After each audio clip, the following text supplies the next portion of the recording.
Hi friends, నమస్తే. ప్రపంచంలో కొంతమంది మనుషులు ఇలా కూడా ఉంటారు ఫ్రెండ్స్.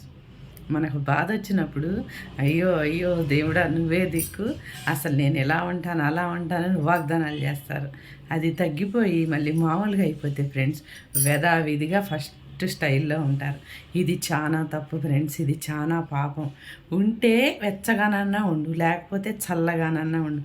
నులివెచ్చగా ఉండొద్దని బైబిల్లో భగవద్గీతలో ఉంది. దీన్ని బట్టి నేనేమంటున్నానంటే ఫ్రెండ్స్, ఉంటే ఉంటాం, బ్రతికినంత వరకు బతుకుతాం, లేకపోతే లేదు. దేవుణ్ణి మోసం చేయొద్దు ఫ్రెండ్స్, దేవుణ్ణి నమ్మించొద్దు, దేవుడి మీద నిందలేయొద్దు. దేవుడు మనకి ఎంత చూడాలో అంత చూస్తున్నాడు ఫ్రెండ్స్. మనం ఎన్ని చేసినా, ఎన్ని పాపాలు చేసినా, ఎంత చేసినా ఫ్రెండ్స్, ఈ భూదేవి మనల్ని భరిస్తుంది, ఆకాశం మనల్ని భరిస్తుంది, నీరు నిప్పు అన్నీ చూస్తూ ఊరుకుంటున్నాడు కదా దేవుడు అని మనం మర్చిపోయి వాగ్దానాలు మళ్ళీ